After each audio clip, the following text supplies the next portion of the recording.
The twilight that painted the snowy peaks was purple as Adrian dismounted his horse on the path to the charming village of Green Rock. A month ago, he had decided to leave the city that had consumed him. The constant hum of cars, the piercing glare of skyscrapers, and the tightness in his chest every morning. He carried his grandfather's old mountain map, a compass with a cracked glass face, and a deep longing for peace he couldn't quite put his finger on. Little did he know that silence wasn't meant to be his only companion. Marcus had lived in Green Rock all his life. The mountains knew him by name, and he knew every bend of the rivers, every hidden clearing where foxes raised their cubs. His hands were broad and strong, his shoulders shaped by years of hauling water and splitting logs, yet his gaze carried a gentleness that startled Adrian when they first met. It was at the steaming hot spring just beyond the pine grove. Marcus stood barefoot on the stones, pouring boiling water into two clay cups.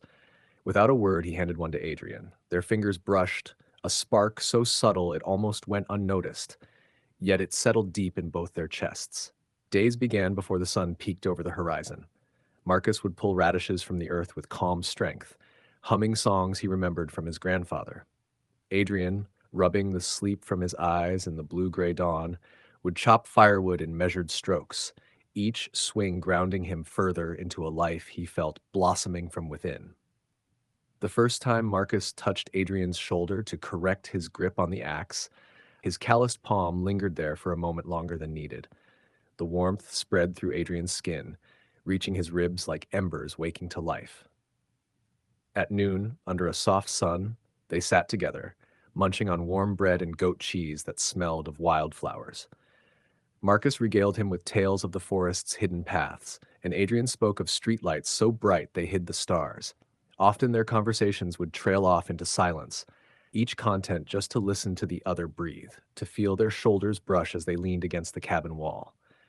The autumn winds blew down from the mountains, carrying the scent of ice and fallen pine needles. One October afternoon, returning soaked from fixing a sluice gate, they entered the cabin, shivering. Smoke curled lazily along the beams, mingling with the scent of pine resin and wet wool. Marcus untied the string of his shirt, revealing a chest bronzed by the sun, with faint scars crisscrossing the muscles like forgotten rivers. Adrian couldn't look away. Heat rose up his throat as desire swelled within him, slow but undeniable, like spring thawing hidden seeds. Cautiously, as if afraid to break the moment, Adrian reached out, his fingertips brushing Marcus's shoulder, tracing the curve to his collarbone. Marcus closed his eyes and inhaled sharply, leaning into the touch. Their first kiss came quietly, lips meeting in hesitant exploration, breath mingling, hearts pounding. It wasn't fiery, but deep, a promise and a question all at once, unlocking doors long kept sealed. They were like two souls discovering each other. Every moment spent together was a sacred ritual. The softness of Adrian's hip beneath Marcus's rough hand, the rhythmic sound of Adrian's heartbeat against Marcus's throat.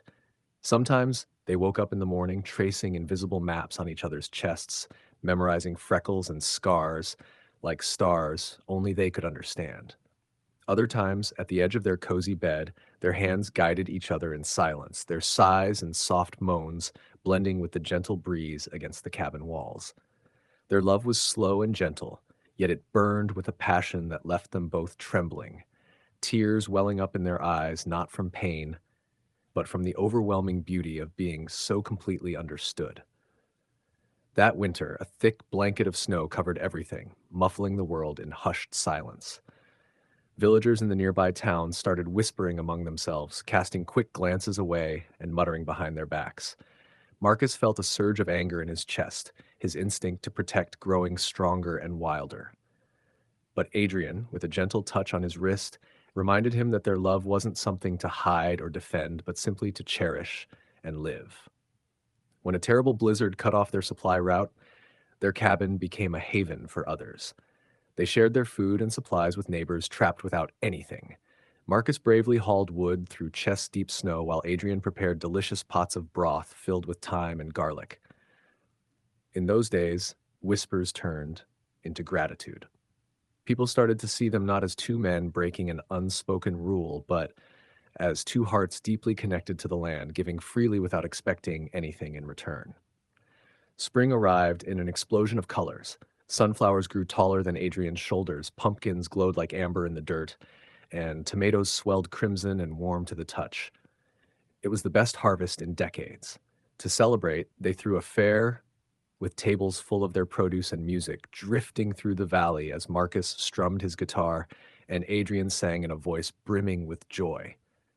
Marcus took Adrian's hand before the crowd and whispered in his ear, his lips brushing against his skin, "You're my home." Tears blurred Adrian's vision as he turned to kiss him, soft and lingering, unafraid of anyone watching. In that moment, everyone understood. Love grows deeper than any oak or pine, even deeper than fear. Years passed, and Green Rock became a place for others who sought the peace and strength of the mountains. Adrian wrote a book of memories and recipes, its pages filled with sketches of herbs and flowers.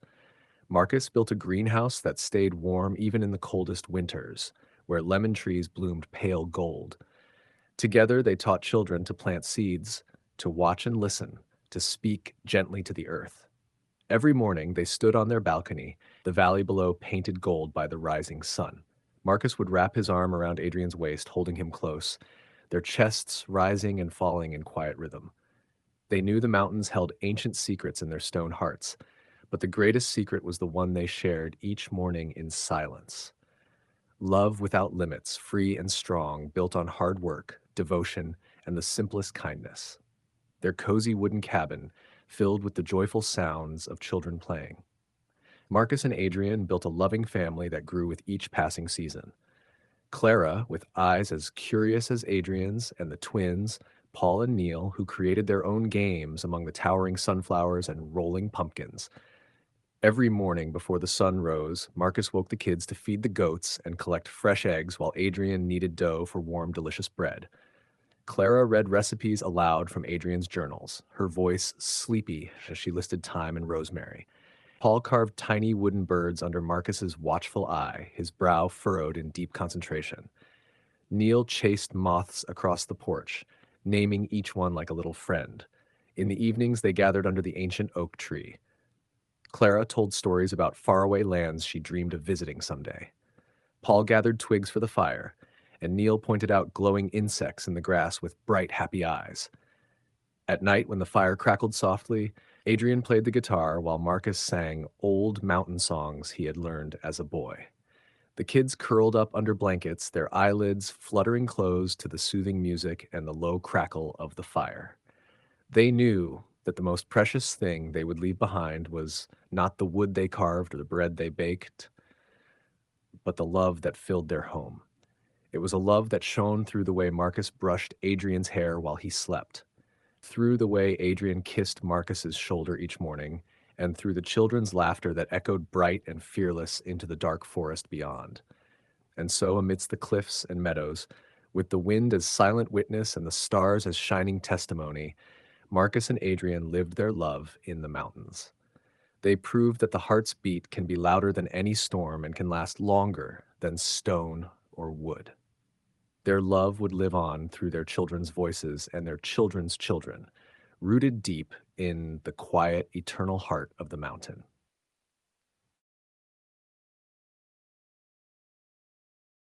Thank you for watching this story of love and quiet strength. If this touched your heart, please give it a thumbs up, subscribe for more peaceful and romantic stories, and share it with someone who needs a little warmth today. Let me know in the comments what kind of stories you want next. See you in the next video.